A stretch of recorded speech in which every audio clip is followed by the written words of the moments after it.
Hello à toi! Dans cette vidéo, je vais te partager 2 astuces pour accompagner ton enfant lorsqu'il est agité et que toi, tu as besoin de calme. Bah oui, hein, des fois quand il y a trop de bruit, c'est pas possible. Toi, tu es épuisé, tu n'en peux plus et tu ne sais pas quoi faire. Et puis surtout, c'est ton enfant aussi, il a peut-être besoin de quelque chose, mais tu ne sais pas quoi. Donc, je te partage dans cette vidéo 2 clés qui vont t'aider à faire face à cette situation. Je vais te le partager, l'histoire d'une maman qui m'a écrit récemment, qui m'a envoyé un témoignage parce que elle avait vécu une situation vraiment compliquée.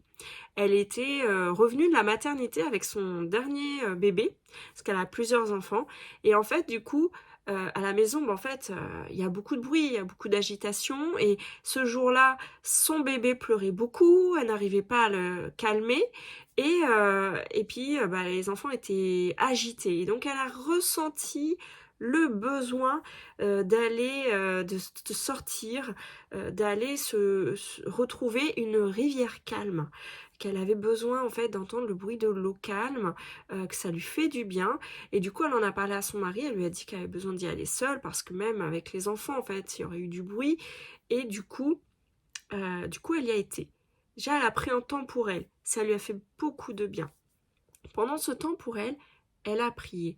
Parce que parmi ses enfants, il y en a un aussi qui est plus dur que les autres, qui a qui a parfois une attitude voilà, qui est plus fermée, et que du coup, par moments, son comportement l'agace et que elle s'énerve en fait.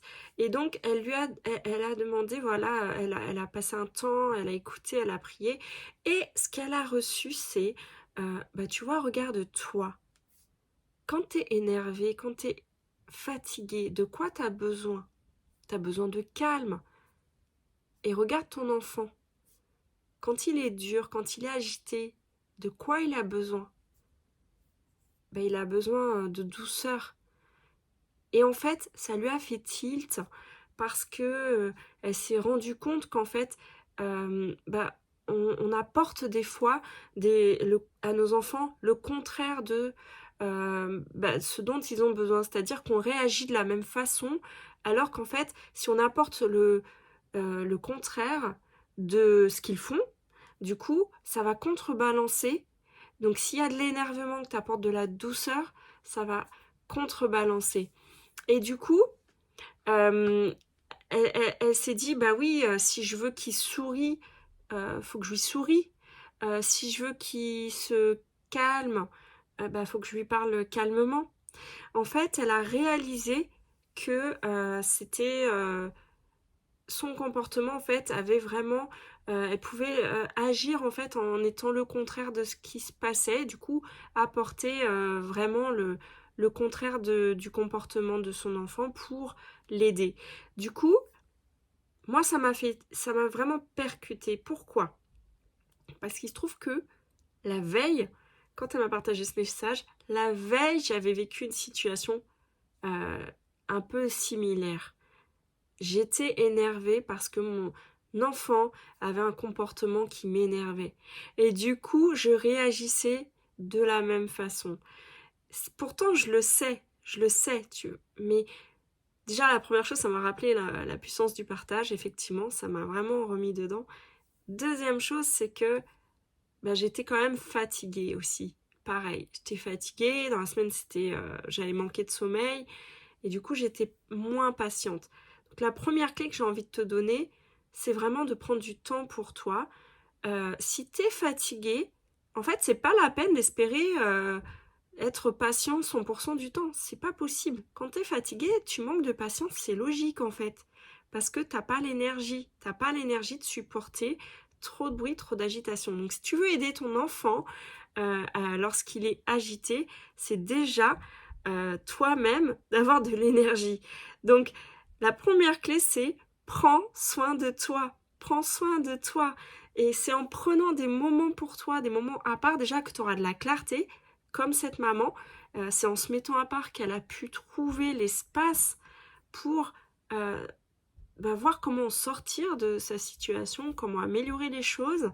Elle a pris du temps vraiment pour se ressourcer et ça lui a donné de la clarté. Donc quand tu te reposes, c'est pas du temps perdu, tu gagnes du temps. Et la deuxième chose, c'est de donner à ton enfant ce que tu as envie de recevoir. Tu veux recevoir de la douceur, tu donnes de la douceur. Tu veux recevoir du calme, donne du calme. Tu veux recevoir en fait du respect, donne du respect.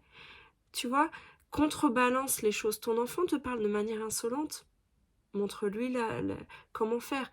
Et oui, elle me partageait aussi que, en fait, oui, c'est vrai que les enfants, ils nous prennent pour modèle. Donc, toutes ces choses-là, tu le sais. Et aujourd'hui, si c'est difficile pour toi, peut-être que tu aurais besoin aussi d'avoir un espace pour en parler.